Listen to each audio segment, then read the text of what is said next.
Vincenzina davanti alla fabbrica. Vincenzina, il foulard non si porta più. Ci sono delle canzoni che appartengono alla storia del cantautorato italiano. Questa è la Vincenzina e la fabbrica di Jannacci. Canzoni che riportano a quel lavoro che all'articolo 1 della nostra Costituzione è sancito come se fosse un chiodo che regge quest'Italia, Repubblica Democratica, fondata sul lavoro. Un lavoro che poi fa anche un popolo a cui appartiene la sovranità. Non abbiamo scelto all'articolo 1 la felicità, non abbiamo scelto altre parole. Abbiamo scelto la parola lavoro perché forse racchiudeva tutto. Il lavoro non è soltanto il momento in cui si esce di casa per svolgere un'attività. Il lavoro, quando è nobilitato, crea passione, crea opportunità, crea anche la retribuzione, la ricchezza, crea una sana competizione, crea un insieme di diritti, di doveri che quando trovano l'equilibrio perfetto fanno crescere una comunità. E allora oggi avremmo voluto prenderci la piazza, una piazza del 1° maggio, in un momento in cui il lavoro è particolarmente flagellato dalla situazione attuale, che è una situazione di crisi, come ben sapete, ed è una situazione che purtroppo ci porteremo avanti nel tempo, perché evidentemente non sono riusciti a capire né prima né dopo che il modello attuale, il modello fondato sul neoliberismo, è un modello che sta facendo scomparire l'uomo. Si arriverà a questo modello qui, che le persone non servono, i cittadini non servono, i lavoratori non servono, gli imprenditori non servono, e gli imprenditori sono stati i lavoratori. Vedete, qui ci sono 2 ferri di un mestiere che hanno consentito di avvitare il paese, di farlo crescere. Qui dentro ci sono le storie di tanti lavoratori che poco alla volta, partendo dal basso, attraverso un ascensore sociale che funzionava, hanno avuto la possibilità di diventare piccoli imprenditori, magari qualcuno anche più là.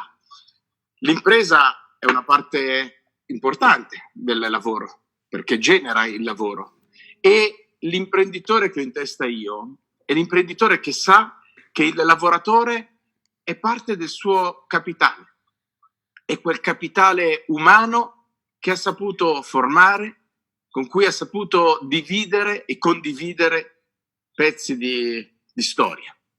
Ed ecco perché oggi, questo 1° maggio, è un po' diverso dagli altri, e l'ho voluto condividere anche con persone, con amici, con protagonisti di questo paese che solitamente non riescono a trovare una giusta considerazione da parte del palazzo. Allora, vediamo, è una diretta che intanto io devo sempre controllare, perché essendo in diretta devo capire come procediamo. Voglio capire se il primo ospite, Alessia Ruggeri, è con noi oppure no, in modo che io mi interfaccio anche con la regia. E quindi partiamo con delle storie particolari di lavoratori. Le partite IVA. Le partite IVA sono uno strano popolo dove per essere piccolo imprenditore devi aprire una partita IVA, ma addirittura per essere un lavoratore che viene riconosciuto da un datore di lavoro è costretto ad aprire la partita IVA perché le regole assurde, soprattutto fiscali, di fatto parcheggiano in una specie di limbo, il limbo delle partite IVA, parcheggiano questi lavoratori costretti ad essere di fatto lavoratori dipendenti, ma anche un po' fantasmi. Allora, vediamo se Alessia Ruggeri l'abbiamo. Alessia Ruggeri l'avete conosciuta nelle mie dirette perché ci dà la possibilità di conoscere al meglio alcune situazioni, ahimè, legate proprio alle problematicità delle partite IVA, e con lei cominciamo a entrare nel dettaglio. Voglio anche anticipare quella che è un po' la dedica di questo primo maggio, ed è un primo maggio che io sento rumori di fondo, quindi vuol dire che Alessia c'è. Ok, allora ve lo dico dopo. Allora, Alessia c'è? Mi senti? Sì, ciao Luigi, Ciao, buongiorno a ciao. te e a chi ci sta seguendo, in particolare a tutte le partite IVA. Allora, prima di cominciare con te voglio dedicare questa festa, questa giornata che, ripeto, nasce da una lotta, nasce con una ferita, e la voglio dedicare ad Alessandro. Alessandro oggi avrebbe compiuto 45 anni, era un operaio della ex Ilva, oggi ArcelorMittal, e si è suicidato ieri. Si è tolto la vita perché non reggeva e non ha retto le condizioni di lavoro che ben conosceva, perché all'ex Ilva ci lavorava da tanto, ma non reggeva più l'inquietudine di continui passaggi, di continue tensioni, di continui conflitti dove il lavoratore viene schiacciato da un soggetto più grande di lui. Si è suicidato, si è tolto la vita alla vigilia del 1° maggio e alla vigilia del suo compleanno. E almeno nel racconto di chi l'ha conosciuto, anche tutta questa tensione provocata da una partita che sembra essere soltanto la partita tra un padrone straniero che arriva in Italia e fa finta che i lavoratori siano quasi un di più di cui si può fare a meno. Quindi questo 1° maggio è dedicato a lui, perché il 1° maggio nasce da una ferita, è dedicato a lui e a tutti quelli che combattono, da lavoratori e da imprenditori, combattono perché il lavoro sia centrale. Alessia, le partite IVA purtroppo anche nelle ultime ore hanno conosciuto dei lutti. Tu me li hai raccontati, l'abbiamo scritto sul Paragone, io ti lascio la piazza del 1° maggio. Grazie Gianluigi per l'occasione. Sono onorata di rappresentare le partite IVA. Purtroppo in questi giorni piangiamo alcuni nostri cari, alcuni imprenditori che si sono visti abbandonati dallo Stato, alcuni imprenditori che già soffrivano dell'affanno già prima del coronavirus, di un governo assente, di 20 anni di malgoverno, alcuni imprenditori che non ce l'hanno fatta soffocati dagli impegni, alcuni imprenditori che hanno dei cari a casa che li piangono e li hanno lasciati in una barca che sicuramente affonderà. Io penso che il governo dovrà fare i conti con una situazione in cui non immaginava. Molti di noi non potranno pagare debiti fiscali ed io invito le persone che hanno questa difficoltà a non farlo, perché se una partita IVA è messa di fronte ad una scelta che è quella di far mangiare i propri cari a casa, pagare il debito fiscale, io penso che abbia una responsabilità immensa nei confronti della famiglia. Purtroppo saremo in tanti, Gianluigi, che non potremo pagare i nostri debiti fiscali, perché lo Stato in 2 mesi ci ha dimostrato che noi non valiamo niente, nonostante rappresentiamo l'80% di questa economia, nonostante noi siamo la produttività. E infatti con l'ultimo decreto il nostro Presidente Conte ha dato rilievo alla grande produzione, che rappresenta solo il 4%, e ha trascurato le piccole partite IVA che rappresentano il 96% dell'economia. Rendiamoci conto.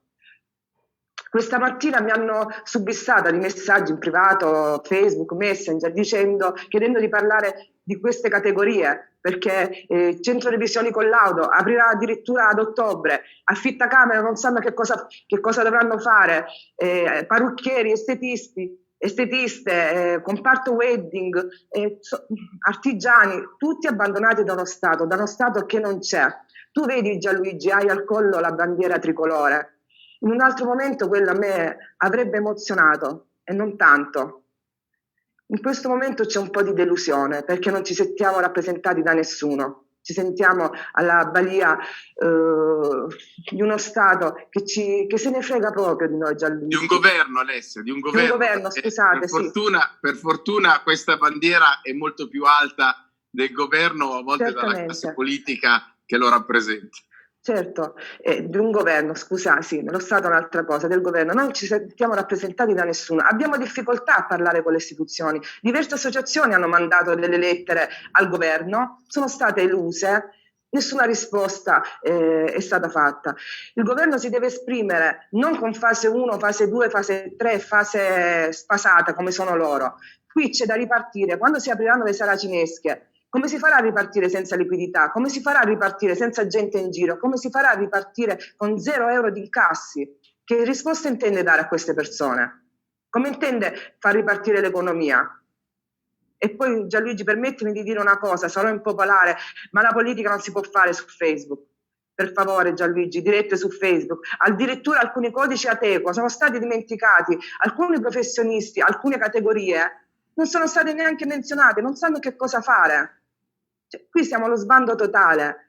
Nessuno può permettersi di mandare una persona, di lasciare una persona affondare. Cioè, alcuni suicidi, Gianluigi, sono annunciati. Anche un dipendente a Milano, un ragazzo di 26 anni che è stato licenziato, si è buttato nel vuoto perché non si sa a chi andare a chiedere. Allora, la cosa drammatica, Alessia, è che la stampa sta un po' tenendo sotto traccia questi fatti. Io lo so perché questo già accadde nel periodo della crisi economico-finanziaria. Quando poi i suicidi dentro i capannoni o suicidi nel mondo del lavoro diventeranno talmente tanti, allora la stampa comincerà di nuovo a raccontarli. Però voglio avvisare i miei colleghi, ex colleghi giornalisti e colleghi attuali parlamentari, uomini e donne di governo, e lo dico anche a quei pezzi di Stato che hanno delle grosse responsabilità, soprattutto nella materia fiscale, nel controllo fiscale. Sappiate che, ahimè, il dramma dei suicidi è già cominciato e dovete stare attenti perché l'effetto di rimbalzo che lo stop ha provocato e provocherà sarà molto drammatico. E quindi devono stare attenti proprio al sentimento di un paese che è ferito. Alessia, le ultime considerazioni su questo, vai. Sì, il paese è molto ferito. Gianluigi, quando si pensa al lavoratore si pensa di solito al dipendente, non si pensa mai alla partita IVA. Infatti io rappresento una confederazione, Confimprese Italia, di cui sono vicepresidente nazionale, che è stata la prima confederazione a festeggiare questa festa. Le partite IVA è gente normale, siamo gente normale, ma siamo gente che quando esce di casa si assume un rischio di impresa, ma quel rischio deve dipendere da noi e non dal governo. Siamo noi a rischiare in prima persona, ma non per le mancate opportunità che il governo ci dà. Io penso che qui c'è da rifare tutta l'Italia, Gianluigi, nel sistema tributario, perché noi ad oggi abbiamo una pressione fiscale del 64% che non ci fa vivere, e poi nel bisogno noi siamo abbandonati a noi stessi. Noi siamo 5 milioni e mezzo, Gianluigi, non siamo un numero trascurabile, affatto. Assolutamente. Allora, Alessia, io ti ringrazio per questo tuo intervento, questo pezzo di piazza dedicato alle partite IVA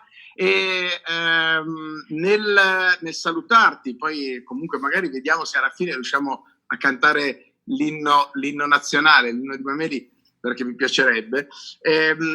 Voglio andare su un altro ospite, riprendo le parole di Alessia sulla bandiera, sul tricolore. Questo tricolore è un tricolore che per fortuna è un tricolore che va oltre la classe dirigente lei ha detto lo Stato, quando si dice lo Stato siamo noi, è vero, poi ci sono alcuni pezzi di noi che hanno delle responsabilità. Allora lo dico anche a coloro che, come vi dicevo prima, hanno responsabilità in materia fiscale, e penso ad Agenzia delle Entrate, penso a Ruffini, penso a chi controlla e fa dei controlli in un momento particolare, forse controlli ingiusti, perché se io non ho la possibilità di lavorare, stiamo attenti, perché poi quelle tasse che oggi mi chiedono in un momento di difficoltà rischiamo di non pagarle più, perché non si potrà più lavorare. Allora, lo riprenderemo questo tema, perché abbiamo tanti ospiti. Do a Luigi Gabriele, che saluto, do il pezzo di Piazza, a parlare proprio di bollette. E caro Luigi, ti voglio fare sentire un pezzo che mi è arrivato via WhatsApp. Spero che si senta.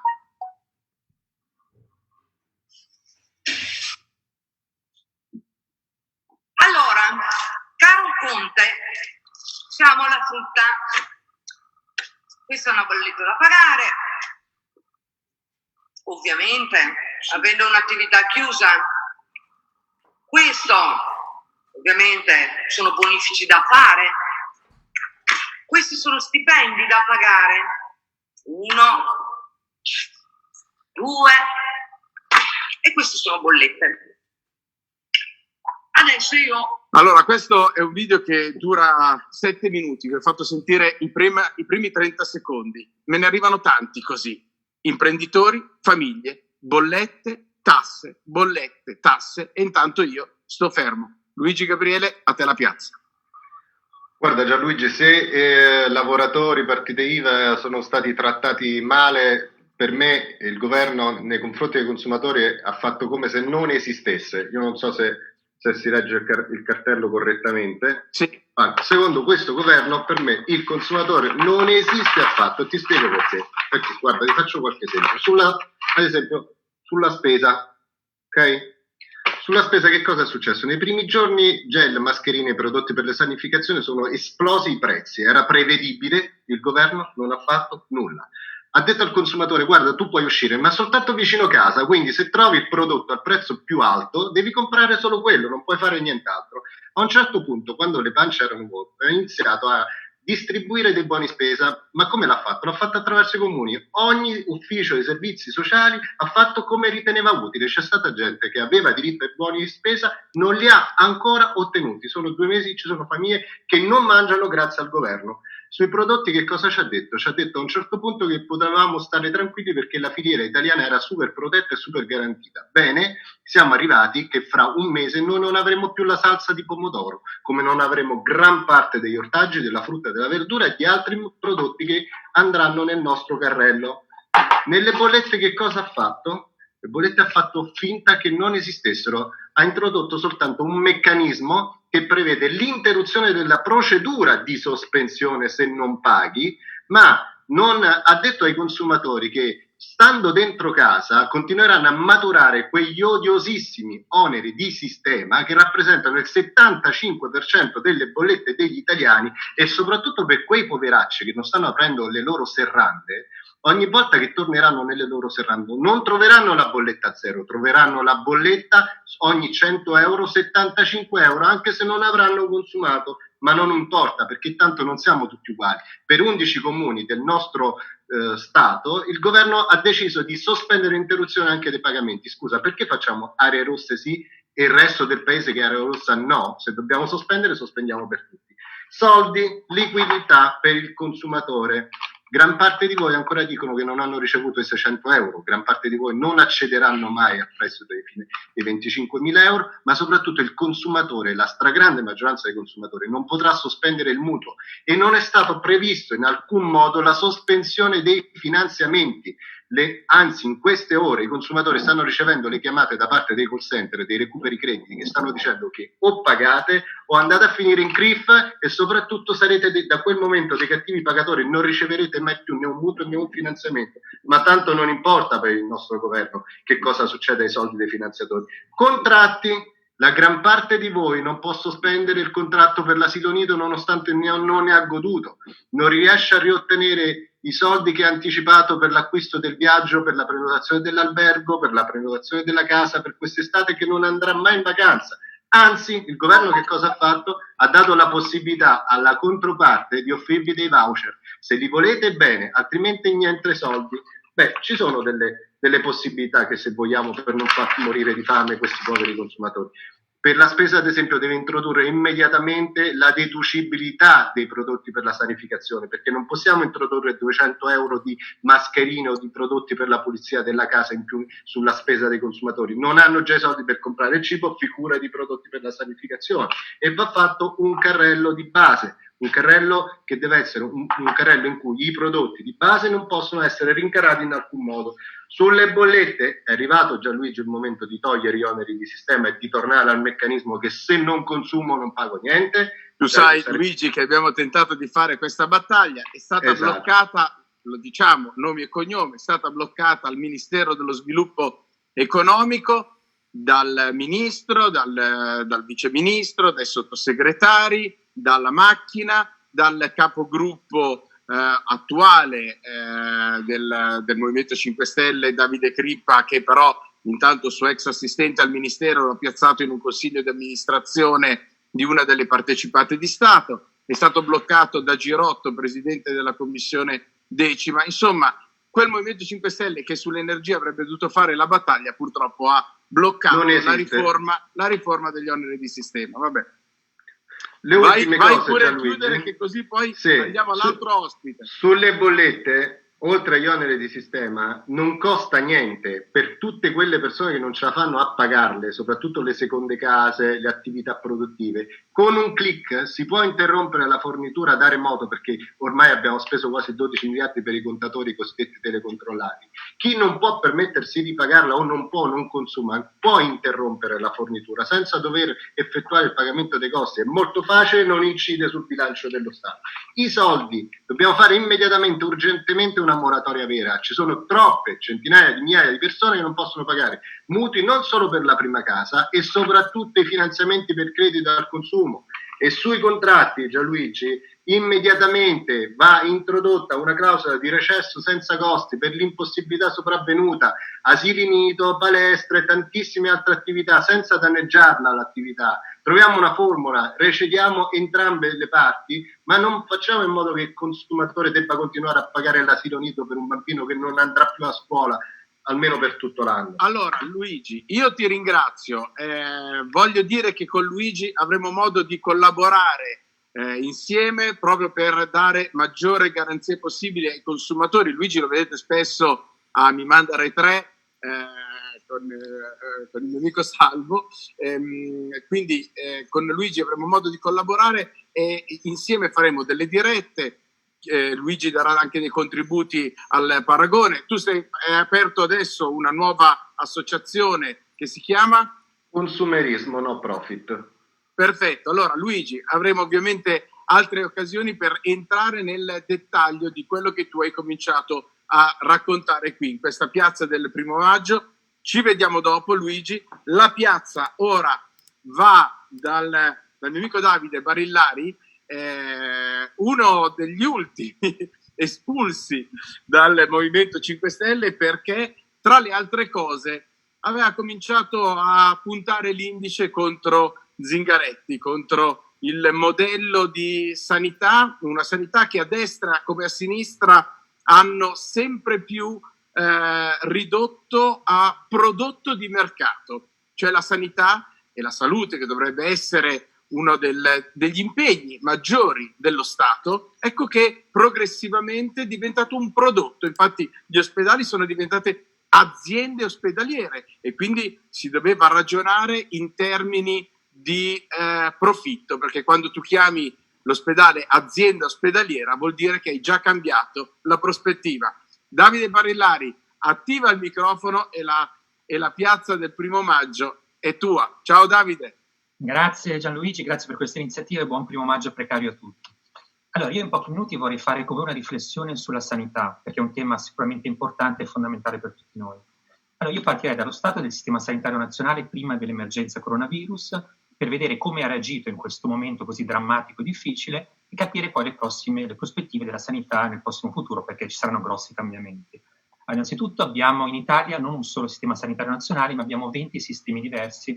Come sappiamo la sanità dal titolo quinto in mano alle regioni e abbiamo sistemi molto diversi fra di loro.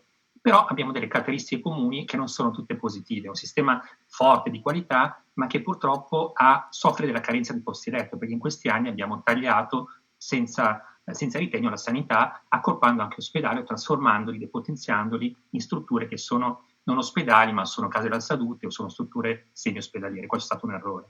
Poi abbiamo ridotto l'organico, perché costava troppo per risparmiare sui costi della sanità, abbiamo ridotto il numero di medici e di infermieri, abbiamo investito poco sulla sanità territoriale e questa è stata una grossa carenza. Abbiamo esternalizzato i servizi, questo ha impattato sulla qualità del lavoro. Abbiamo cooperative di lavoratrici precarie, sfruttate, sottopagate, che hanno ricevuto per ultime dispositivi di sicurezza e hanno purtroppo subito sulla loro pelle, dimenticate, abbandonate, proprio il contagio del coronavirus. E poi hanno privatizzato la sanità, purtroppo perché la sanità privata, fra assicurazioni e speculatori privati, hanno davvero, anche in questa occasione dell'emergenza, approfittato a man basse.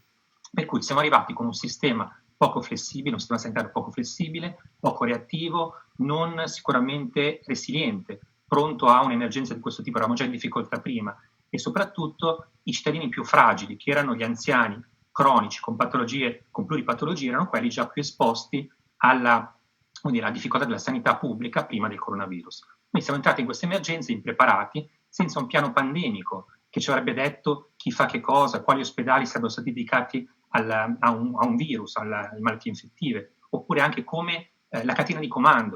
Noi ci abbiamo messo un mese per capire quali ospedali avrebbero gestito le terapie intensive, quanti posti letto espandere, quali ospedali identificare, quindi siamo arrivati nel primo mese davvero impreparati. Cosa è successo?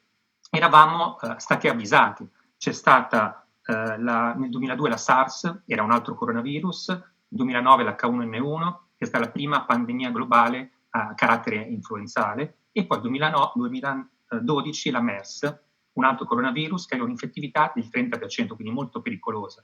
In realtà tutti questi campanelli di allarme li abbiamo sottovalutati, arrivando impreparati a quello che sarebbe stata una pandemia facilmente prevedibile.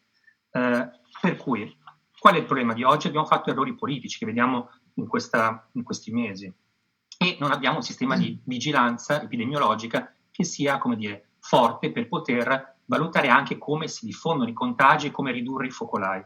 Però mi concentrerei ancora pochi minuti sul futuro, perché questa è un'occasione davvero, una tempesta perfetta. Abbiamo fatto errori politici, errori tecnici, abbiamo una sanità che parla con una voce unica, non c'è, come dire, confronto, abbiamo tanti medici che stanno raccontando quali sarebbero soluzioni molto più efficaci di quelle che attualmente sono attuate nei nostri ospedali. È un'occasione storica per cambiare direzione, innanzitutto per evitare che ci sia una dittatura sanitaria. Noi siamo soggetti a obblighi, siamo stati ricattati, minacciati, abbiamo questa paura in cui avremo mascherine per il resto della vita. Invece l'approccio deve essere diverso, dobbiamo innanzitutto ragionare su una via che ci è già stata, come dire, delineata, la medicina delle 4P. Vuol dire innanzitutto prevenzione. Prevenzione vuol dire essere preparati a quello che è come posso dire, non aspettare la malattia, ma avere uno stile di vita sano, un'alimentazione corretta e fare tutti quei passaggi che i medici poi ci consigliano per non aspettare una malattia, ma arrivare forti e avere un sistema immunitario anche pronto magari a un'emergenza come questa. Una medicina personalizzata, perché oggi abbiamo tramite la genomica, tramite terapie personalizzate, possibilità di conoscere meglio come noi reagiamo a certe malattie o certe predisposizioni. E poi una medicina di tipo predittivo, perché grazie appunto alla scienza, quella buona, quella indipendente, quella non in conflitto di interesse, possiamo sviluppare anche un'anamnesi personale e un rapporto con il nostro medico molto più diretto, essere informati ed avere un ruolo attivo nel costruire il proprio budget di salute. Una medicina che sia anche partecipativa, perché noi conosciamo noi stessi, sappiamo come costruire la nostra salute e mantenerci in salute. Per cui si può essere davvero oggi in un momento storico per rompere una visione novecentesca della medicina legata proprio alla patologia, alla malattia, alla cronicità e lavorare verso una medicina del futuro che sia personalizzata, predittiva, partecipativa e soprattutto pubblica. Abbiamo capito in questa emergenza che il pubblico è fondamentale. Esatto. Dobbiamo reinternalizzare i servizi e tornare ad avere un pubblico efficace, di qualità, ci sia risposte in tempi rapidi. Questo è un po' un panorama molto veloce della situazione. Allora Davide, io ti ringrazio perché hai affrontato un tema a noi caro, quello della sanità, che stiamo vivendo in una situazione emergenziale, però è proprio in emergenza che tu capisci che gli investimenti che hai fatto come soggetto pubblico, che prescindono dal pareggio di bilancio, allora è lì che capisci di avere un modello sanitario e non delle strutture o delle aziende ospedaliere. Io ringrazio Davide Barillari per essere stato con noi. Cambiamo argomento e andiamo, come vedete stiamo così surfando un po' negli argomenti che girano attorno al lavoro, alla famiglia, che girano attorno a ciò che caratterizza purtroppo non soltanto la fase attuale, ma anche la cosiddetta fase della ripartenza, il cui effetto non è che lo vedremo da qui a poco. La ripartenza, signori, o è ben programmata oppure rischia davvero di essere un boomerang, ma non per i profitti, non per la questione sanitaria, ma soprattutto per la questione economica. Saluto Salvo Cincotta. Ciao Gianluigi, ciao. Grazie. Buon primo maggio anche a te, Salvatore. E immediatamente ti do la parola richiamando anche quelle che sono state le parole del Presidente del Consiglio l'altro giorno, che rivolgendosi alle banche ha detto: fate un atto d'amore nei confronti dei cittadini. Ma ti domando, le banche possono fare atti d'amore? A te la parola. Però la cosa mi fa molto sorridere perché tu lo sai che io sono una persona professionista molto critico nei confronti del sistema bancario, sono molto attento, faccio il consulente perché so che loro sono sempre, diciamo, lì pronti a fare la cresta su tutto, però questa volta realmente li devo difendere perché io sono un ex bancario, so come funziona la banca, perché tu non puoi chiedere a delle aziende, quindi chi fa impresa, di fare un atto d'amore, perché in realtà in tutta questa storia, cioè di finanziamenti entro i 25.000 euro e quelli oltre i 25.000 euro, si sta coinvolgendo il sistema bancario nei primi 25.000 euro producendo perdita. Ieri parlavo con un dirigente di una banca locale, infatti siamo amici perché io anche col sistema bancario intrattengo rapporti di amicizia, non semplicemente di conflitto. E appunto concordavamo sul fatto che il costo tecnico che loro hanno per gestire una banca è del 3%. Quindi andare a fare un'operazione dove proponi un tasso inferiore al 2% chiaramente produce una perdita. Allora, questo qua, ancora nei 25.000 euro, è un problema marginale, diventa ancora più impegnativo quando tu vai a coinvolgere la banca dandogli delle responsabilità che li possono pure coinvolgere dal punto di vista penale. Considerate che nel decreto legge è previsto che se la banca va a erogare in maniera non corretta può essere anche coinvolta in una bancarotta fraudolenta a carico del cliente. Allora, tutto questo, l'atto d'amore, mi sembra più che un amore platonico, un amore fisico senza protezione, cioè io dico fai l'amore, però quello che accade te lo prendi, e non può funzionare così. Cioè io vedo che c'è una realtà, un timoniere che è messo al timone di una nave, di una grande nave che è l'Italia, dove ha scollegato il timone effettivamente da quello che muove la nave, non controlla i motori, non controlla la potenza, non controlla l'equipaggio. C'è una nave così non può andare avanti. I problemi sono diversi da quelli che ci trasmettono, perché stanno innanzitutto cercando di contrapporre nord con il sud, poveri con ricchi. Non funziona così, perché l'Italia è ricca e povera dappertutto. È ricca al sud, è ricca al nord, è povera al sud, è povera al nord, lo stesso al centro. Il problema è uno, io devo fare in maniera tale non da eliminare i costi, cioè fare in maniera tale che la gente non paghi, io devo dare la possibilità alla gente che paghi. Come tu ben sai, ne abbiamo parlato in altre trasmissioni, io ho proposto una soluzione che di fatto al governo non costerebbe nulla e che potrebbe dare addirittura alle partite IVA anche 30.000 euro senza costare nulla, con un sistema di autofinanziamento da parte nostra. l'ho dato al governo, l'ho dato ai partiti di destra, l'ho dato ai partiti di sinistra, ho degli apprezzamenti su questa idea, però non la mettono in atto. Cioè, perché? Perché non costa nulla, cioè deve costare per forza qualcosa. Che poi i 30-35 miliardi che arrivano dall'alto, dall'Europa, ma cosa sono? Cioè, se noi consideriamo che con i 1.000 euro al mese che ho proposto io con l'autofinanziamento ne arrivano 60 miliardi di botto in unica soluzione, e se adotto lo stesso sistema nei confronti delle imprese potrei dare 30.000 euro a ogni impresa, quindi portare dentro 180 miliardi di botto da poter spendere, ma senza che lo Stato debba mettere mani in tasca. Cioè, ce lo paghiamo noi il debito, non abbiamo bisogno di nessuno che ci sostenga, però questo meccanismo deve essere valutato e apprezzato. Io, su suggerimento del nostro segretario nazionale, perché tu sai che io sono presidente dell'Assotutic, abbiamo creato anche all'interno dell'Assotutic un gruppo proprio riferito agli imprenditori, alle partite IVA, perché questi signori non hanno nessuno che li rappresenta. Come diceva la signora che è stata appunto, ha partecipato per prima, Alessia, sono 5.600.000, ma sono quelli che reggono tutta la baracca, perché l'80% viene retto da queste persone, anche dai piccoli artigiani, dalle piccole imprese. Se salta il sistema delle piccole imprese, altro che amore delle banche, certo. Perché tu dici alle banche un atto d'amore, poi cosa faremo? Aiuteremo le banche con un altro atto d'amore noi? Perché se non gli facciamo avere il risultato economico e quantomeno gli diamo la possibilità di coprire i costi di questa gestione molto farraginosa della lavorazione delle pratiche, ma di che parliamo? Quindi alla fine, caro Salvo, alla fine tutti questi atti d'amore alla fine sì. rischiano di finalizzarsi nel famoso ombrello che Altan disegnava nel di dietro dei cipputi. Però saremo tutti cipputi. Ma tieni presente appunto questo amore senza protezione può portarti a tante malattie. Sì.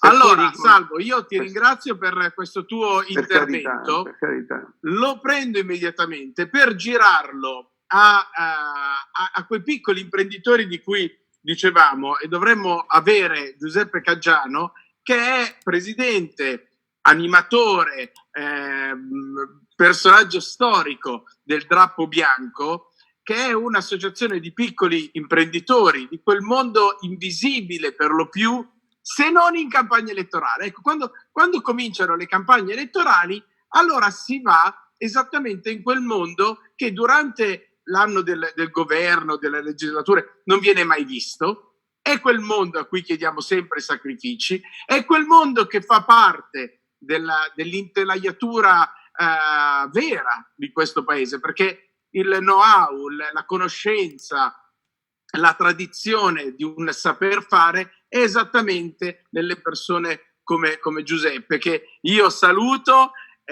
grande amico, grande uomo di battaglie. Allora, caro Giuseppe, mi senti? Buon primo maggio anche a te, e vorrei che tu facessi capire come questi arnesi avvitano il paese, e qui dentro ci sono le storie di ex lavoratori che poi si sono messi in proprio e hanno cominciato a dare a loro volta lavoro. A te, Giuseppe. Ciao Gianluigi, grazie per questa opportunità e un saluto, un primo maggio a tutti gli ascoltatori. Che dire, le imprese se la devono cavare da sole, secondo me. Noi ho sentito parlare lo Stato, no, il governo non aiuta, ha fatto quello che ha fatto. Purtroppo io sono 7 anni che mi sto arrangiando da sole, dallo Stato non ho mai ricevuto niente, anzi ho dato io, tra tasse, bollette da pagare con accise da capogiro. Quindi io dico, non ci aspettiamo niente, anzi faccio un appello qua in questo momento e dico a tutti gli imprenditori, le partite IVA, non fate neanche un finanziamento. Cercate di arrangiarvi, se avete 4 risparmi, se avete un amico che può prestarvi i 600 euro, i 1000 euro, i 25.000 euro, poi glieli darete con calma, aiutatevi tra di voi, perché lo Stato mette solo la garanzia, quindi non mette neanche i soldi, l'abbiamo capito, ma non è quello. Andremmo a fare un patto con il diavolo, che è l'Europa, no? Lo Stato dovrebbe fare un patto con... allora diciamo una cosa al nostro Stato, il patto fatelo con noi. Noi del Drappo Bianco in questi mesi stiamo lavorando a un progetto che abbiamo chiamato Trimarano, quella barca che ha tre punti di appoggio sull'acqua, perché pensiamo che per far partire l'Italia dopo questo coronavirus, ok, dare soldi a pioggia, aiutarsi, ma questo è momentaneo. Quando si ripartirà e quindi saremo in grado di lavorare tutti insieme, di riprendere il ritmo del lavoro, ok, servirà qualcosa di diverso, qualcosa che cambierà totalmente l'Italia, il modo di lavorare. E noi l'abbiamo chiamato progetto Trimarano. Presto lo divulgheremo, lo faremo sapere a tutti. Poi che dire, Luigi, gli imprenditori sono tutti arrabbiati, lo vedi, sono tutti confusi. Si parla ancora di morti che, ringraziando il Signore, l'ho detto alla gabbia 4 anni fa, che io piuttosto che impiccarmi sul mio carro ponte impicco loro, ok? Per me mi devono venire a prendere qui nella mia azienda e portar via, sempre se ci riusciranno, perché tu hai fatto vedere la chiave inglese che io tengo depositata nei miei attrezzi, ben custodita, ma però ho altri utensili che servono invece per la battaglia, no? Per difendersi, perché io non attaccherò mai nessuno, che sia chiaro, io non voglio attaccare questo governo, uno Stato che ne fai parte anche te, io voglio difendermi però, e per difendermi sono pronto alla morte, come dice l'inno, ok? Perché devo salvare i miei nipoti, i miei figli. Io sono diventato nonno già per la seconda volta e oggi ho una responsabilità altissima, altissima, e come me tantissimi italiani. Poi io voglio parlare a quegli italiani che il 1° maggio veramente lo sentono nel cuore, che lavorano, hanno lavorato. Io ho 40 anni che lavoro, ho un'azienda di famiglia, come tu sai, da 3 generazioni. Voglio parlare a quegli italiani, no? Che sono stati a casa come me, che hanno fatto tutto quello che il governo gli ha detto di fare. Ok, adesso però è il momento di capire che noi abbiamo fatto tutto quello che dovevamo fare. Fate molta attenzione adesso voi alle scelte che andrete a fare, governo, le scelte, perché queste scelte saranno per voi simbolo di grandezza e di ringraziamenti nei prossimi anni o simbolo di chiusura di quello che è questo governo, ok? Poi che Dio ci aiuti a chi andrà su, per l'amor di Dio, perché siamo in Italia, quindi diciamo che chi andrà su, se non ne fa peggio, magari ne fa il doppio. Quindi Giuseppe, hai mandato però un bel messaggio, perché il Drappo Bianco è nato in una crisi. Io ho conosciuto il Drappo Bianco da conduttore televisivo, mi sono innamorato del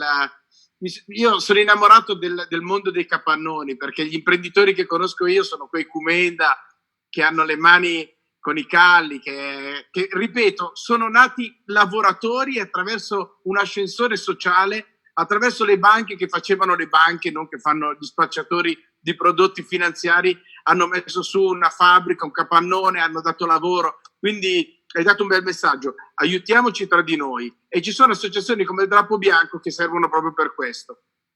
Bravissimo. Noi in questi anni abbiamo aperto degli sportelli gratuiti dove aiutiamo gli imprenditori, abbiamo reclutato persone e abbiamo chiesto loro di fare del sociale, no? Di mettere quello che potevano fare, mettere a disposizione della comunità, se era soldi, se era esperienza, se era capacità progettuali, questo. E infatti noi in questi mesi abbiamo lavorato tantissimo, abbiamo fatto delle call tra di noi per arrivare a fare questo progetto Trimarano, che spero rimarrà nella storia, no?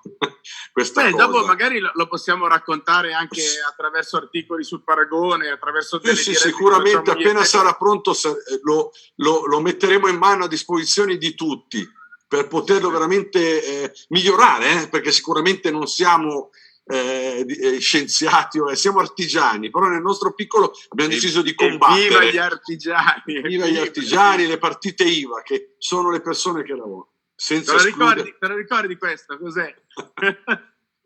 Lo so, la famosa chiavetta inglese che va bene per tutti i bulloni e i dadi. Ragazzi. Però voglio fare, oggi è la festa dei lavoratori, come tu sai, voglio fare un ringraziamento prima di chiudere, perché sono già scaduti i miei 5 minuti, perché io ho messo la nostra clessidra che usiamo nelle nostre argomentazioni. Grande! Sono molto preparato. Voglio fare un ringraziamento anche alla classe operaia, comunque, che nonostante si pensa che sia lontano da noi artigiani, non è vero, perché io lavoro fianco a fianco con i miei dipendenti da 40 anni e posso dire una cosa, la mia prima preoccupazione sono proprio loro. Gli stipendi da pagare. Bravissimi, quindi io garantirò, anche se la cassa integrazione non arriverà, i soldi ai miei dipendenti per far modo che poi possano far fronte alle loro esigenze familiari. Quindi io dico combattiamo, ma combattiamo onestamente e con un rigore veramente da quello che ci distingue, artigiani seri, persone che lavorano. Noi costruiamo, non distruggiamo. Infatti abbiamo creato il progetto Trimarano per costruire.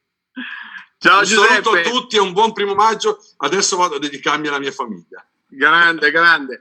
Io prendo quello che le parole che ha detto Giuseppe e che ha condiviso con noi e le giro ad un altro ospite che entra adesso, vediamo se è già pronto, che è Gianni Indino, per andare su un comparto che sta vivendo anche qui in maniera dolorosa, drammatica, una crisi profonda, che è la crisi del turismo. Gianni Indino conosce bene la Romagna, è rappresentante di Confcommercio, è un uomo che conosce anche quel mondo che ha fatto grande la Riviera, che ha fatto dei locali serali.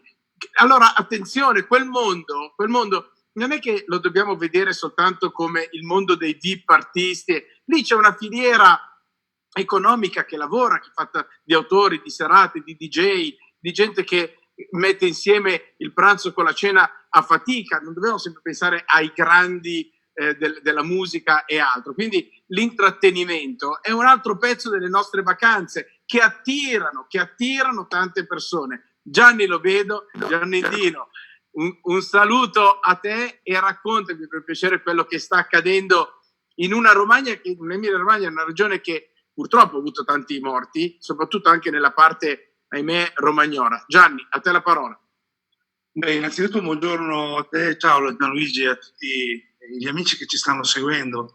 Questa diretta Facebook che sto vedendo ha numeri incredibili, per cui io non sono abituato a partecipare a iniziative di questo tipo. Questo è un mezzo che conosco molto poco, per cui mi faccio aiutare da tecnici che mi sostengono in questo momento. Dicevo, buon 1° maggio a tutti.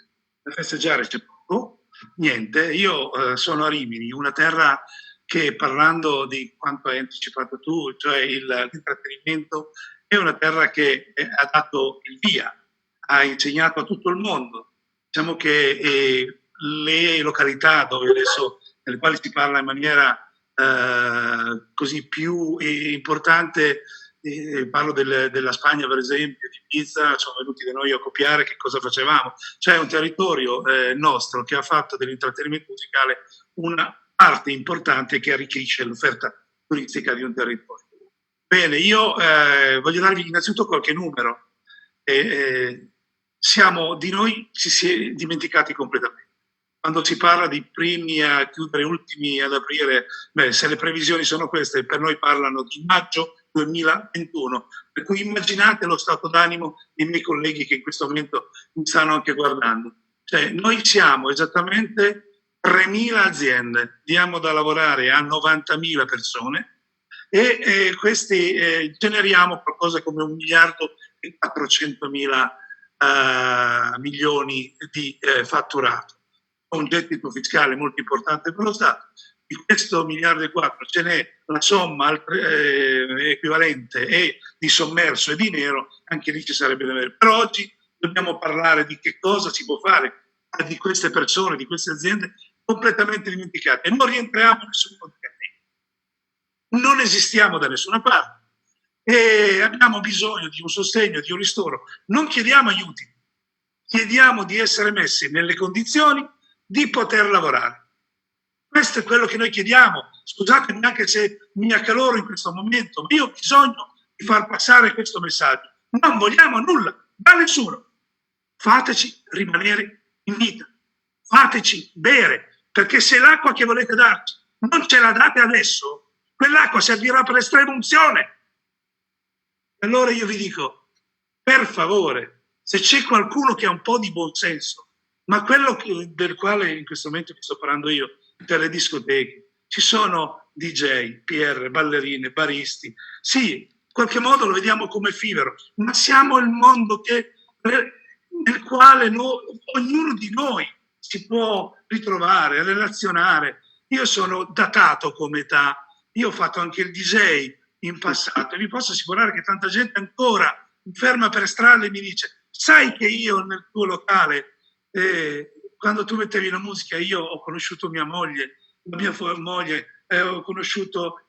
Noi creiamo emozioni, relazioni, condivisioni, suggestioni. Noi regaliamo un sorriso e di questo... Poi, Gianni, vogliamo dirlo, ma è uno dei pezzi delle vacanze che si veniva a fare e si vengono a fare anche in Romagna. Cioè... Noi a Rimini eravamo pronti. Io mi auguro che mi sveglio domattina e evaporato tutto, in qualche modo questo Covid-19 non esiste più, e allora ritorneremo. Ma avevamo preparato un programma qui a Rimini per quello che riguarda l'intrattenimento. 5 milioni di euro. 5 milioni di euro fatti di artisti, di cantanti, di DJ, di star di fama internazionale per rilanciare il nostro intrattenimento estivo. Sì, ma quello fatto dell'intrattenimento delle discoteche e dell'offerta turistica del nostro territorio. Questo che noi in qualche modo sosteniamo. Noi vogliamo una riviera che sia fruibile. In questo momento ci stiamo orientando su una riviera sicura, su una riviera tranquilla, che però ha bisogno di questa emozione, di questo fervore che esiste nei locali da ballo e che tutti noi imprenditori, ma insieme ai nostri colleghi, i lavoratori, a coloro che in qualche modo rendono sempre vivo, attento, un ambiente sereno, vivace e pieno di situazioni, a mio avviso, veramente godibilissime. Ecco, purtroppo di noi ci si ricorda solo con episodi particolarmente gravi, invece c'è un mondo di persone per bene, di gente seria che lavora con un'applicazione che dà da lavorare, come ha detto, a 90.000 persone, ma dà soprattutto anche con un indotto di 350.000 persone. Certo. Che lavorano.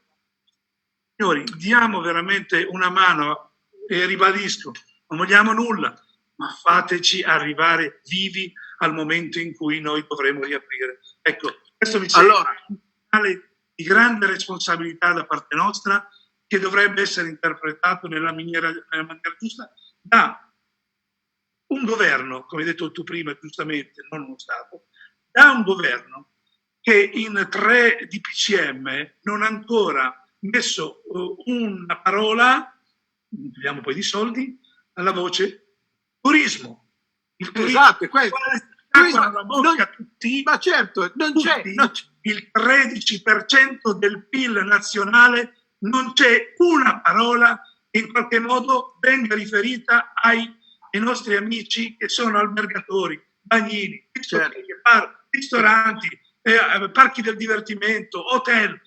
Cioè non c'è una parola, non c'è un ristoro, non c'è una data che ci faccia pensare ad una ripartenza, ad ogni apertura. Siamo in balia di noi stessi, e questo in uno Stato di diritto, in uno Stato che abbia a cuore le sorti dei cittadini, non è più accettabile. Gianni, questa cosa la riprendiamo, perché tu sai che mi sta a cuore.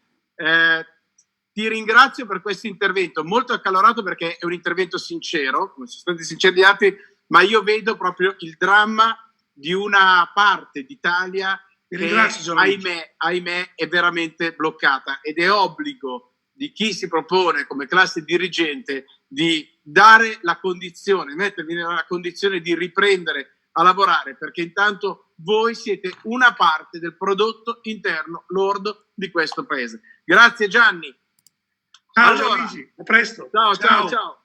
Allora, cambiamo completamente argomento. L'ho messo così come quasi giro di boa di questa lunga diretta che stiamo facendo, in cui sto cercando di dare voce a persone che magari vi pongono delle questioni che non sentite altrove, e lo voglio fare con Teofilo Bigliaccio, perché è anche questo un modo per parlare di lavoro, e parliamo dell'Europa, del nostro rapporto con con l'Europa, quell'Europa che garantisce paradisi fiscali, che garantisce alle multinazionali di evadere a norma di legge, e che questa evasione legalizzata di fatto non diventa un impedimento per le multinazionali per prendere contributi dagli stati e dai governi, perché il paradosso è che il governo potrà dare delle agevolazioni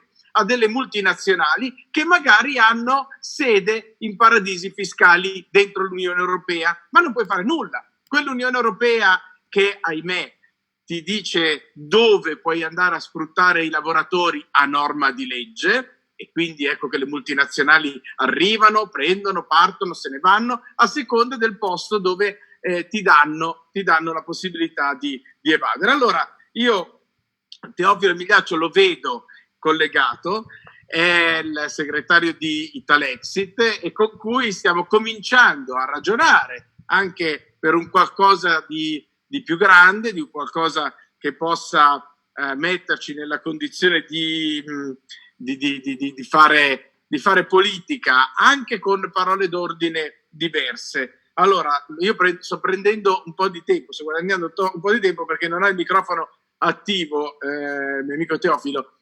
Intanto colgo l'occasione in questo 1° maggio per ringraziare Giulia e Luigi, che sono alla regia, che mi stanno aiutando in questa diretta. Ringrazio tutti i collaboratori che tra il paragone e le pagine mi seguono, mi aiutano, e quindi a loro va il mio ringraziamento sentito, e soprattutto a chi mi sta aiutando in questo 1° maggio e mi dedica la mattinata. Quindi grazie Luigi, grazie Giulia. Teofilo, ci sei? Ci sei? Altrimenti sono costretto a cambiare la scaletta. Teofilo, io non ti sento, ti vedo ma non ti sento. Non lo so, quindi io chiedo vediamo un po', vediamo se riesci a connettere. Oh, eccoli qua. Eccoci qua. Sì, ciao allora, ciao Teofilo. Allora, ho detto che insieme a Italexit stiamo cercando di programmare un nuovo futuro politico con parole d'ordine importanti, e questo magari è un ferro di un mestiere che può diventare un ferro di un mestiere politico. Andiamo a svitare l'Italia rispetto ad un'Unione Europea che finora non ci ha dato alcun vantaggio. A te la piazza. Grazie. Allora, non ci dobbiamo prendere in giro. Ormai basta girarci intorno. Questo governo è nemico del popolo italiano. Un esecutivo, infatti, preoccupato del benessere degli italiani, avrebbe fatto di tutto per aiutare le famiglie e le aziende. Invece, cosa ci hanno proposto questi maggiordomi di Bruxelles? Di indebitarci con le banche, 400 miliardi di garanzie per prestiti bargati alle imprese, una potenza di fuoco millantata da Conte che è soltanto una pistola puntata alla nostra testa. I nostri rappresentanti cosa hanno fatto? Sono andati a Bruxelles con il cappello in mano, umiliandosi e umiliando anche il popolo italiano, e sono tornati dopo false trattative a casa con un cappio pronto per il nostro collo. Qual è? Il MES. Il MES, che sappiamo benissimo che serve soltanto per trascinarci alla miseria, per strapparci gli ultimi rimasugli di sovranità e per annientarci totalmente. Alla fine possiamo dire che il MES ce lo possono spiegare bene i nostri fratelli greci, perché sanno bene cosa hanno subito. I paesi quindi è inutile che sia una banca tedesca che un banco di speculatori dell'Italia, inutile soffermarci su questo, perché l'Italia ormai, se resta in questa Unione Europea, non avrà più nulla, non terrà più nulla. Infatti possiamo soltanto affermare che è inutile, i nostri figli possono morire di fame, i nostri malati senza assistenza sanitaria e senza medicinali possono soffrire, ma tutto questo può capitare tranquillamente nel momento in cui restiamo in questa Unione Europea. Le agenzie di rating ci hanno già declassati per preparare la mattanza, vanno a dire e ci diranno alla fine ci diranno di accettare in silenzio la nostra condanna, che è quella di austerity, di salari, di tagli alle pensioni, di svendita di tutti i nostri asset strategici, in poche parole una macelleria sociale. La crisi dopo su questo sentiremo anche Tiziana Alterio, che da giornalista e da attivista ci racconterà proprio di quello che hanno fatto al popolo greco. Teofilo, per chiudere, vogliamo tentare di far capire che cioè, di decifrare questa allergia che anche i sondaggi ormai rivelano e rilevano degli italiani nei confronti dell'Europa, proprio in pochissimi istanti, perché poi andiamo su un altro ospite. Va bene, in poche parole il governo non ha fatto altro che dare una pugnalata al nostro paese e sta facendo di tutto per nascondere questa pugnalata che ha dato al nostro paese, ma in realtà non ha ben compreso che su quel pugnale ci sono le impronte che in realtà sono di questi governanti che sono dei galoppini, semplici e puri galoppini dell'Unione Europea. Quindi soltanto uscendo dall'Unione Europea e soltanto uscendo dall'euro possiamo salvarci, perché ritornando ad essere padroni di una moneta, ritornando ad essere padroni del nostro Stato e del nostro di diffondere, diciamo, una moneta anche parallela a quella attualmente esistente, possiamo cercare di migliorare il nostro paese, possiamo dare un futuro al nostro paese. Allora, io ti ringrazio, Teofilo, per essere stato con noi e come ti dicevo avremo anche Tiziana Alterio che ci racconterà, perché lo ha vissuto, lo ha registrato con le telecamere, quello che hanno fatto alla Grecia. Poi avremo Sergio Bramini, così stiamo andando verso la parte un po' rush finale di questa diretta. Parleremo con Sergio Bramini, che appunto è diventato un simbolo di una lotta imprenditoriale contro le ingiustizie di un sistema che ancora una volta si abbatte sulle persone che hanno soltanto voglia di lavorare, di generare lavoro e di difendere il diritto di fare impresa. Che attenzione, in Costituzione il diritto di fare impresa è un diritto che il padre costituente aveva tarato su imprenditori che conosceva e non su altri che non conosceva, perché il modello della multinazionale il padre costituente non lo conosceva e quindi finora l'imprenditore della multinazionale non è un imprenditore come lo è il nostro imprenditore. Il nostro imprenditore è colui che rispetta il lavoro in dinamiche conflittuali che ci sono sempre stati, ma ci mancherebbe altro, però è un imprenditore che è lontano dai modelli della multinazionale e su cui i governi continuano a fare trattamenti, verso i quali i governi fanno sempre trattamenti di favore. Allora, no, non ce la faccio. Ti dico solo questo. Ti dico solo questo, ti dico soltanto questo. Cioè, il nostro Stato può tornare ad essere ricco e grande tornando alla moneta, in quanto non moriremmo per la BCE, non moriremo per il MES, neanche per questi squali dell'alta finanza, non moriremo quindi per Bruxelles, perché la nostra bandiera è il tricolore, non è lo straccio blu che rappresenta i nostri aguzzini. Quindi l'unica cosa, come già ho detto, è Italexit. Ok, allora, perché sennò mi sballa tutto il giro. Sì. Ti saluto, Teofilo. Stiamo andando sull'argomento che un po' ha anche trattato Teofilo e che riguarda altri modelli possibili. E io voglio condividere questo 1° maggio con un amico, con una persona con cui collaboro, con cui stiamo immaginando il futuro anche come un soggetto politico nuovo, e che è Thomas Fazzi.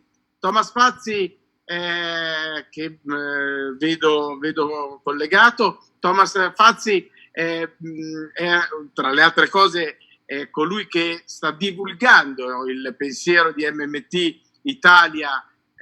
Abbiamo portato in Senato Bill Mitchell, con lui ha scritto un libro importante e Thomas ci racconterà appunto di come attraverso MMT sia possibile ribaltare completamente tutto quel paradigma, tutto quell'armamentario di frasi fatte, ordinate dal mainstream, per cui la spesa pubblica è il demonio, per cui il deficit, i parametri sono dei tabù intoccabili, fin tanto che non crolla tutto. Thomas, intanto buon 1° maggio e a te questa piazza virtuale.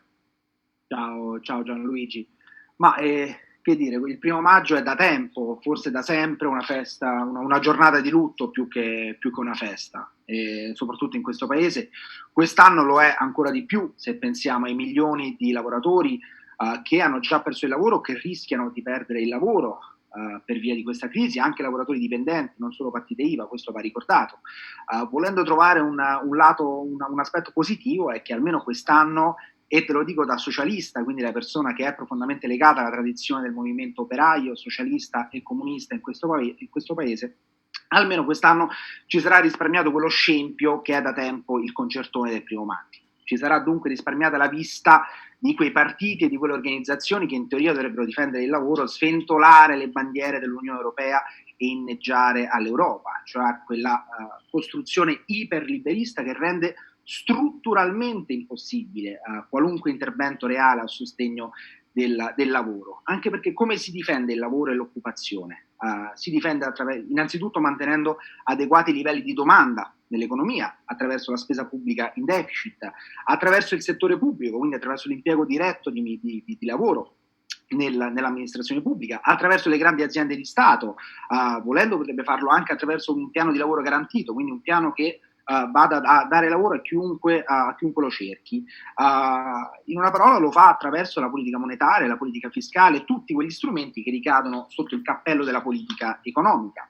Il problema qual è? È che la politica economica richiede uno strumento fondamentale a monte, ed è già stato citato da altri, che è il controllo dell'emissione monetaria, cioè della creazione di moneta. Questo è quello che distingue uno Stato che appunto emette la moneta da una città, da una regione, da una provincia, da un'amministrazione locale, che ha dei poteri, ma che non è minimamente paragonabile a uno Stato proprio perché non emette la moneta. E non è un caso che infatti da secoli ormai la sovranità statale è intrinsecamente associata al monopolio della moneta.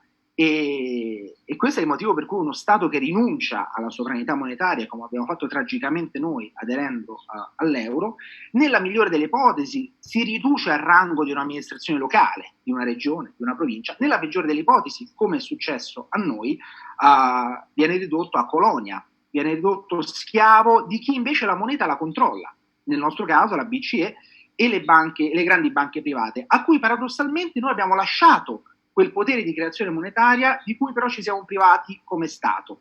Questo un po' dà il senso veramente dell'assurdità di quello che è accaduto. Ma soprattutto uno Stato che rinuncia alla sovranità monetaria rinuncia alla possibilità di poter intervenire a favore dei lavoratori, dei più deboli, anche delle piccole e medie imprese che sono state falcidiate dalla crisi, a favore del welfare, a favore della sanità, per rimanere in tema. E questo è vero, diciamo, in tempi normali, come sappiamo bene, data la crisi ormai ventennale in cui versa l'Italia, ma è ancora più vero in tempi di crisi come quella che stiamo attraversando. E la cosa curiosa di questa fase che stiamo vivendo è che quello che per anni siamo stati in pochi a dire, soprattutto diciamo chi era legato alla scuola della cosiddetta MMT, della teoria monetaria moderna, ovvero che tutti gli stati, o quasi tutti gli stati, creano moneta, e che la vera tragedia è stata proprio quella di privarci di questo strumento fondamentale di politica economica, attirandoci l'ilarità, lo scherno dei media di regime, degli economisti di regime, no? che hanno risposto appunto dicendo che ingenui questi ragazzi che pensano che la moneta si crea dal nulla, e invece adesso invece adesso invece tutti ce la presentano come un'ovvietà, come qualcosa che hanno sempre detto, proprio perché non possono più nascondersi, perché ormai sotto gli occhi di tutti, come tutti o quasi tutti gli stati del mondo stanno rispondendo alla crisi creando moneta dal nulla attraverso le loro banche centrali, monetizzando i deficit per sostenere l'economia perché non c'è alternativa, mentre noi invece siamo costretti ad elemosinare soldi alla BCE o addirittura a elemosinare soldi alle nostre banche private. Cioè io credo che nell'immagine di Conte che chiede un gesto d'amore alle banche. Cioè, quindi che cosa sta chiedendo Conte alle banche di fatto? Sta pregando le banche affinché creino qualche spicciolo dal nulla, perché di fatto una banca quando eroga un prestito sta creando moneta dal nulla. Cioè, quindi hai il presidente del Consiglio dell'8ª potenza economica mondiale che è costretto ad andare a chiedere alle banche: per favore create qualche spicciolo dal nulla, perché noi in quanto Stato ci siamo privati della possibilità di fare la stessa cosa. Quindi oggi credo che questa immagine riassuma veramente il senso di un paese ridotto in schiavitù, e quindi ne consegue, vado a concludere, che liberarci da questa schiavitù e recuperare in primis la sovranità monetaria è la condizione sine qua non per poterci tornare a considerare una democrazia, ma soprattutto per poter tornare a intervenire a favore dei lavoratori, visto che è il 1° maggio, a favore dei più deboli, a favore della maggioranza dei cittadini e anche a favore di quelle piccole e medie imprese che vengono stritolate da questo sistema, e non solo a favore, diciamo, di quegli oligarchi italiani che sono quelli che ci hanno portato nell'euro e che sono gli unici che ci hanno veramente guadagnato qualcosa da questo sistema. Quindi, allora Thomas, io ti... abbiamo di fronte a noi ed è la sfida storica che siamo chiamati a raccogliere. Thomas, io ti ringrazio. Siccome Thomas si prepara sempre tanto e ho visto che alcune cose le aveva già messe nero su bianco, io penso che buona parte della riflessione di Thomas ce la ritroveremo sul paragone, in modo che abbiamo la possibilità di soffermarci anche su quello che Thomas ci ha detto e ci ha raccontato. Ti ringrazio, Thomas. A proposito di Stato che non riesce a creare moneta, che non riesce anche a pagare, voglio ricordare che esiste ancora una fetta di imprenditoria italiana che aspetta i soldi dallo Stato. Un simbolo di questa vicenda è Sergio Bramini. Con Sergio abbiamo avuto modo di collaborare, abbiamo avuto modo anche di riscrivere, di riformare 560, e allora, siccome lo vedo già collegato, saluto Sergio Bramini e mi faccio spiegare da lui, che ancora ha contatti con questo mondo di piccole imprese, di realtà, com'è la situazione a maggior ragione adesso. Eccoti Sergio, ciao, vai. Ecco, ti ringrazio. Abbassa però il volume del tuo tablet, perché altrimenti c'è il ritorno. A contatto con questo mondo di piccole imprese, in realtà, come la situazione a maggior ragione adesso. Eccoti Sergio, ciao, vai. Mi senti? Mi senti? Mi senti? Abbassa il volume della... Te lo abbasso.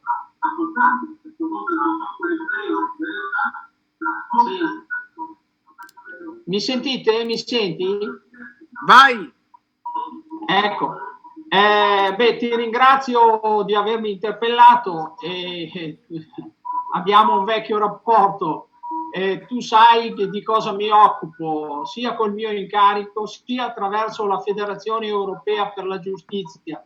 Sto riunendo tutte le associazioni che cercano di fare gli interessi della piccola e media impresa, soprattutto della piccola impresa.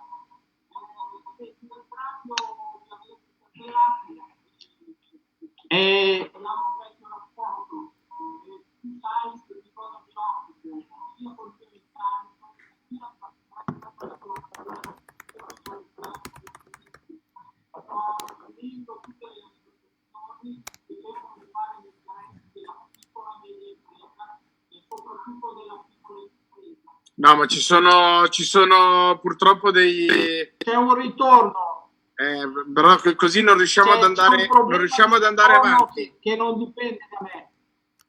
Allora vediamo se riusciamo a chiudere, perché così non sono più tempi morti e non riusciamo.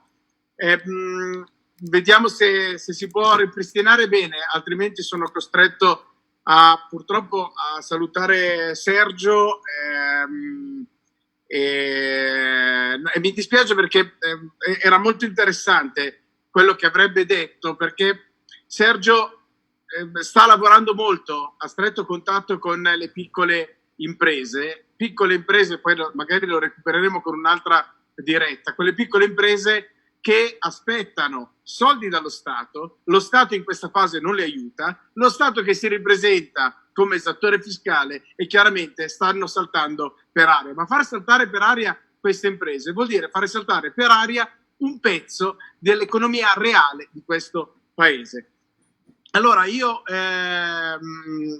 tanto se riusciamo a ripristinare il collegamento, bene, altrimenti non c'è problema perché andiamo verso la chiusura di questa nostra maratona, di questa nostra lunga diretta e vado su Tiziana Alterio. Tiziana Alterio è una collega giornalista molto attenta a quello che è successo in Grecia, lo ha raccontato prima in televisione, poi lo racconta attraverso i canali web, ha scritto diversi libri. Con Tiziana stiamo facendo delle battaglie contro il MES, contro questa Europa che diventa sempre più e si connota sempre più come un'Europa germanica e che non ha alcuna considerazione del Mediterraneo. Tiziana, a te la parola, a te la piazza del 1° maggio. Ciao Gianluigi, grazie e buon 1° maggio a tutti. Allora Gianluigi, la Grecia, perché è così importante parlare della Grecia? Perché la Grecia rappresenta il migliore esperimento riuscito di questa Unione Europea e quindi è importante capire che cosa è accaduto ai greci per comprendere proprio qual è la logica su cui si muove questa Europa germanocentrica e dove intendono però portare anche l'Italia, approfittando anche di questo momento di estrema difficoltà che stiamo vivendo. E allora tu sai che i giornalisti devono attenersi ai fatti e io mi attengo ai fatti. Allora ho letto approfonditamente 2 report sulla Grecia stilati dai burocrati del MES, del fondo salva stati, ma in realtà un fondo ammazza stati, come spesso dici tu. Ecco, che cosa si legge in questi 2 report? Guardate i titoli: la Grecia ha concluso con successo il programma, la Grecia emerge dalla crisi, la Grecia emerge dalla crisi. Ebbene, i burocrati del MES sostanzialmente cosa scrivono, cosa dicono? Che la Grecia ha fatto molto bene i compiti a casa e quindi ha lavorato duramente per soddisfare le condizioni fornite con i programmi del MES. Attraverso queste dure riforme che ci propinano da anni. E che cosa ha fatto? Ha ovviamente ridotto notevolmente, drasticamente la spesa pubblica, poiché poi i salari erano molto alti e quindi la Grecia aveva perso competitività rispetto agli altri paesi europei.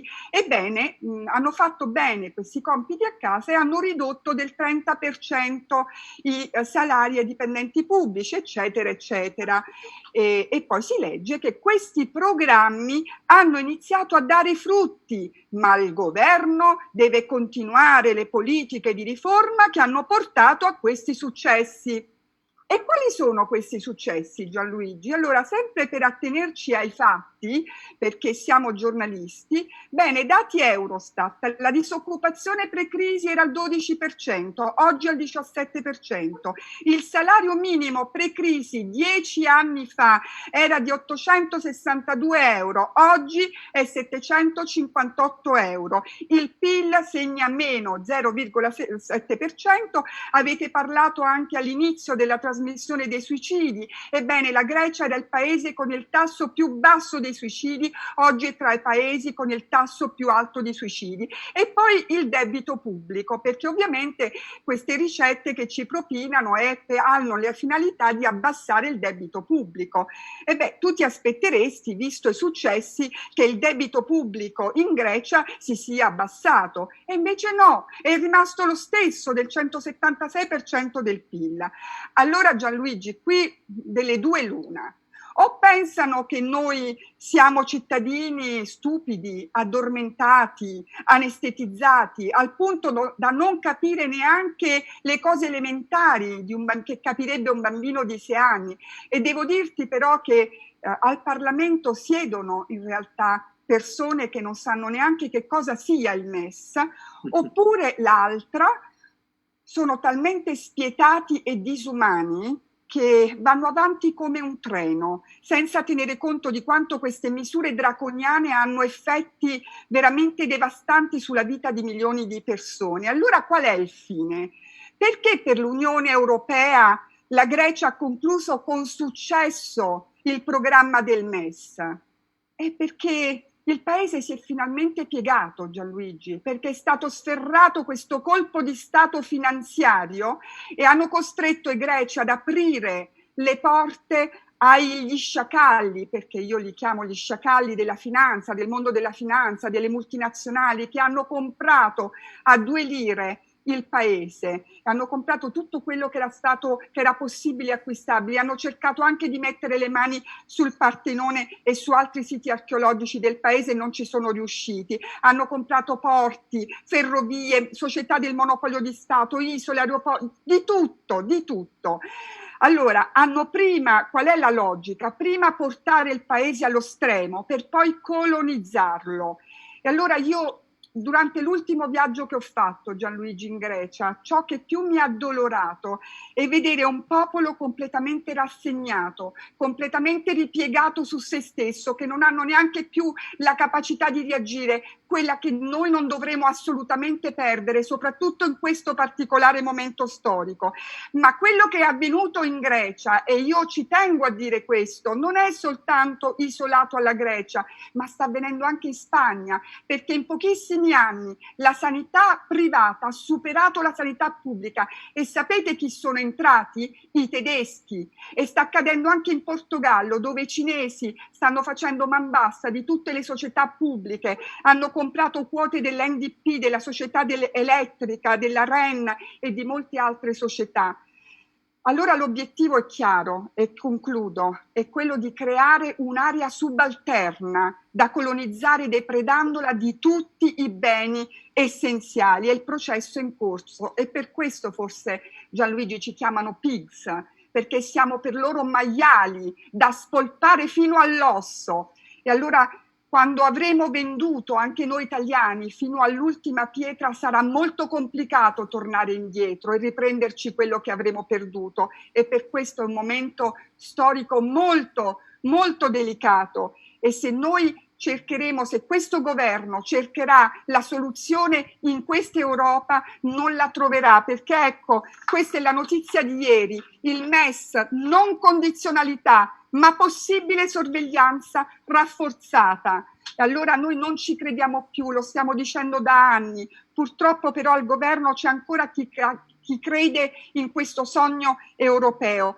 E guarda che il fattore tempo ora è un fattore non da poco, perché qui c'è in ballo la lotta per la sopravvivenza. E voglio chiudere, Gianluigi, tu hai una bandiera italiana sul collo e noi dovremo difendere il nostro paese. Quella è l'unica bandiera che conta, perché questa bandiera, l'Unione Europea, c'è stata noi, la generazione dei quarantenni, ci è stato venduto come un sogno e ci abbiamo creduto a quel sogno, perché in realtà l'Unione Europea era nata con altre finalità, poi ha cambiato rotta quando ha sposato questo modello neoliberista disumano. Allora questa bandiera per me non esiste più. Io voglio soltanto la bandiera italiana, voglio difendere il mio paese. Questa Unione Europea non ha più senso, perché è un'Europa disumana e spietata. Grande Tiziana che ci aiuterà in un percorso nuovo che sicuramente darà maggiore dignità agli italiani e all'Italia. Tiziana, ti ringrazio per questo tuo appassionato intervento e di testimonianza giornalistica e di passione politica. E per chiudere, invito il mio amico Claudio Messora, con cui già dai tempi della RAI, come se fossimo dei pionieri che andavano in direzione ostinata e contraria, per citare il grande Faber, Fabrizio De André, cominciavano a dire certe cose e noi solo per il fatto di dirle eravamo visti male, eravamo dalla parte dei cattivi, dei populisti, eravamo dalla parte di quelli che oggi si direbbe creano fake news contro l'Europa. Noi stavamo predicando delle cose che non potevano essere accettate dal sistema. E quindi attraverso questi blogger, attraverso queste voci non controllate e non controllabili da nessuno, noi dicevamo quello che oggi in molti che allora ci criticavano oggi iniziano a dire. E ripeto, l'abbiamo cominciato a fare prima attraverso gli schermi della RAI con l'ultima parola, poi alla Gabbia, poi ognuno ha ricominciato attraverso i propri canali. Non ci siamo mai dimenticati della coerenza di quel racconto giornalistico e di quella passione politica. E oggi Claudio è con me, sta dando vita ad una iniziativa editoriale bella, importante, libera, che è BioBlue, è nata proprio da un blog, da un sito che io ho visto un po' nascere e che, guarda caso, proprio perché già allora erano visti male questi blogger, queste voci eretiche che nessuno controllava, oggi in nome del controllo dell'informazione, della lotta alle fake news, oggi gente come Claudio si ritrova nella lista dei cattivi predicatori, quasi i cattivi maestri di anni che abbiamo vissuto. Claudio, sei un cattivo, meriti di essere chiuso, basta con le fake news, e quindi Claudio, liberamente questa piazza è per te. Ma non sono il cattivo, io sono il più cattivo di tutti, sono il peggiore.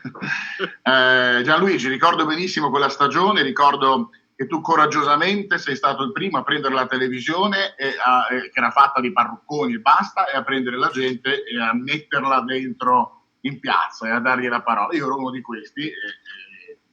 Ti ringrazierò sempre per quell'opportunità, che è stata una grande occasione di crescita, 3 anni che hanno insegnato molto, dove abbiamo cominciato a portare sul tema argomenti come il MES, ad esempio, che oggi sono sulla bocca di tutti, ma che forse se ci avessero ascoltato 9-10 anni fa si sarebbero magari affrontati prima. Informazione libera, so di avere pochissimo tempo, però voglio fare un discorso brevissimo per farvi soltanto la radiografia della situazione, che forse da fuori non si percepisce bene.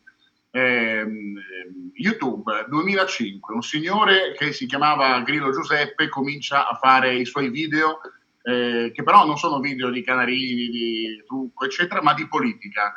Succede un macello, diciamo, la rete cominciava a essere utilizzata dalle persone per condividere le proprie istanze, i propri desideri, insomma, le necessità sociali, ma per l'attività politica. Da lì è stato un crescendo di libertà in cui le televisioni hanno cominciato a perdere sempre più peso, la rete ne ha guadagnato sempre di più e dalla rete poi le televisioni dovevano per forza prendere e occuparsi di quei temi che prima potevano nascondere, no? Quindi è stato, diciamo, la rete è nata a fini militari, però si è evoluta dando libertà, diciamo, concretizzando quel significato che dice l'articolo 21, la libertà di parola, no? Che non si può concretizzare senza uno strumento, e la rete è stato questo. Purtroppo poi è successo che grazie alla rete hanno eletto, volente o nolente, piaccia o no, hanno eletto un presidente americano che le televisioni e il mainstream non voleva.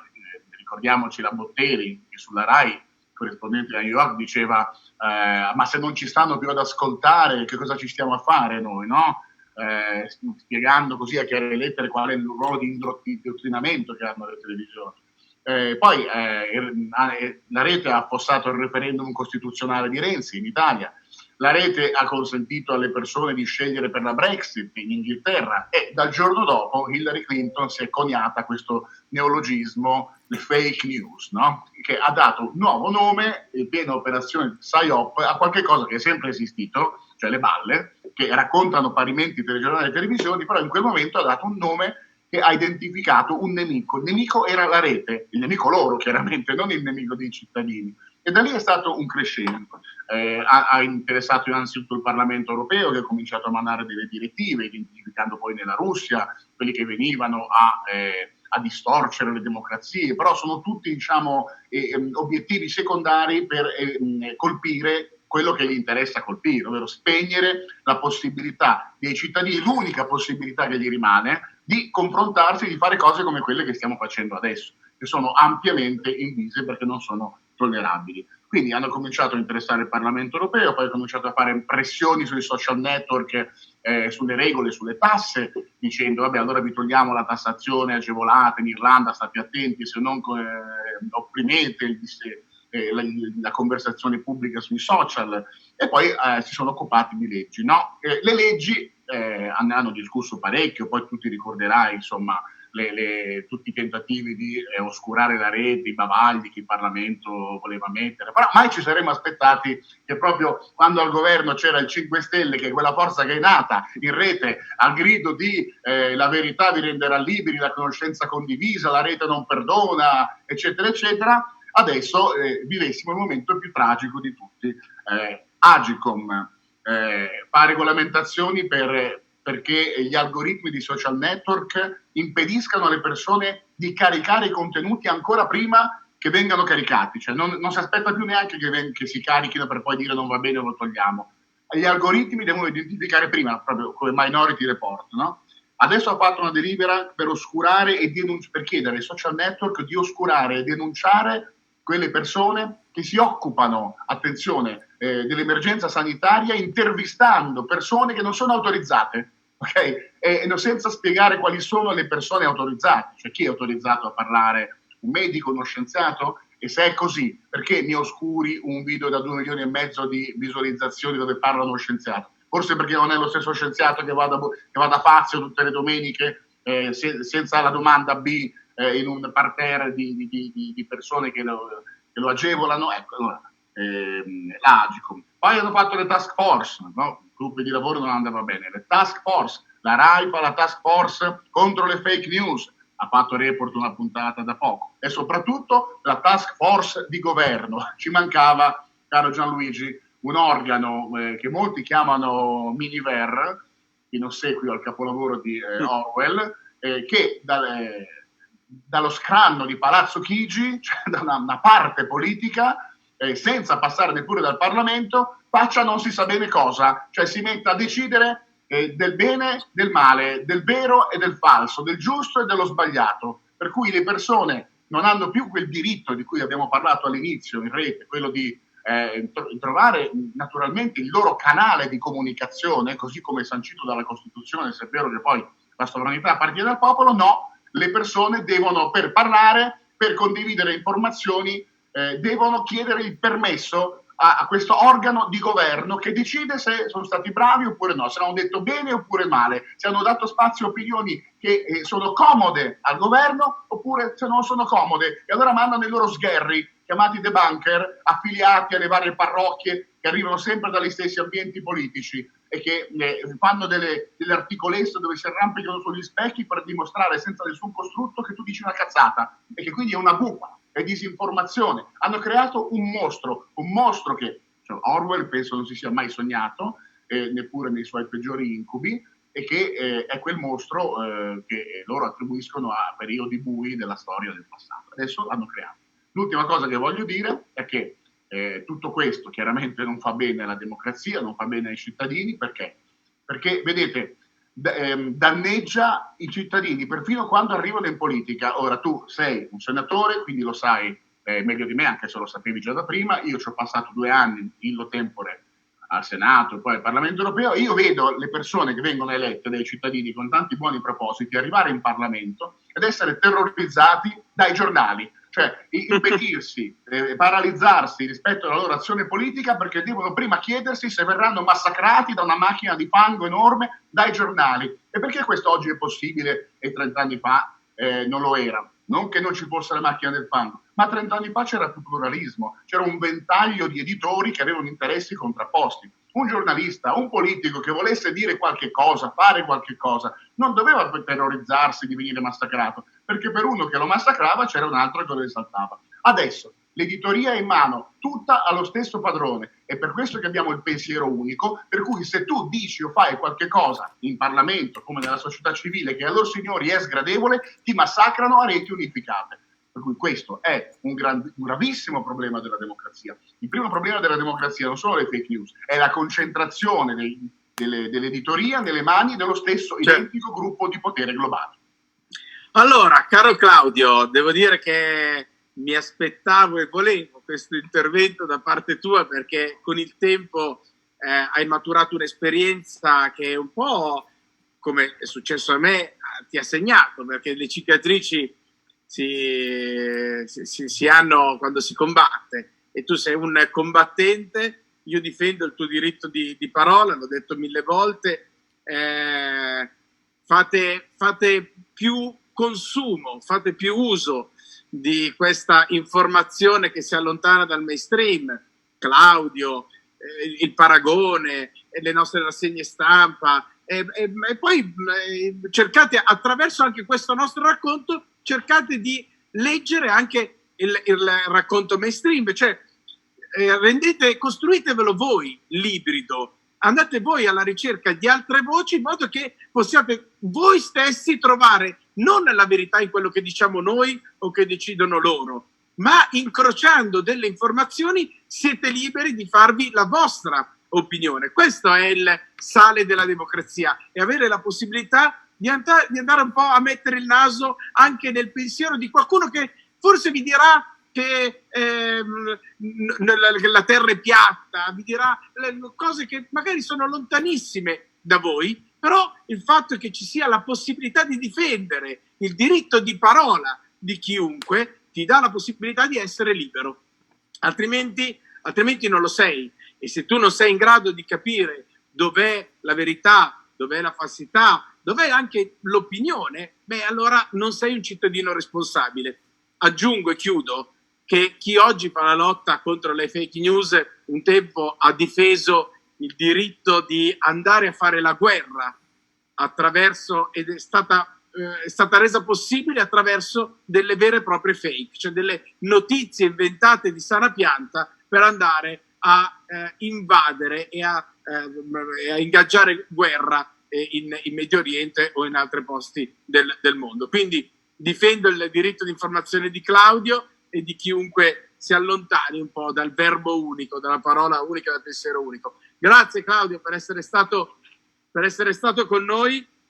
Voglio ringraziare, perché siamo in chiusura, Giulia e Luigi, che ci hanno permesso e hanno dedicato il loro primo maggio, questa mattinata del primo maggio, a noi tutti, per darci la possibilità di sentire opinioni diverse. Abbiamo raggiunto oltre i 110-115 mila contatti, persone, e quindi molti di voi hanno potuto sentire forse voci che altrimenti non avrebbero sentito. E voglio ringraziare, vediamo se riusciamo a metterli tutti in una specie di mosaico, voglio ringraziare Alessia Ruggeri, Luigi Gabriele, Davide Barillari, Salvatore Cincotta, Giuseppe Caggiano, Gianni Indino, Teofilo Migliaccio, Thomas Pazzi, Sergio Bramini, Tiziana Alterio e Claudio Messora, perché ognuno di voi ci ha dato un qualcosa in più, ognuno di voi ci ha dato delle informazioni che altrimenti non avremmo avuto. Quindi un grazie di cuore, buon primo maggio a tutti voi,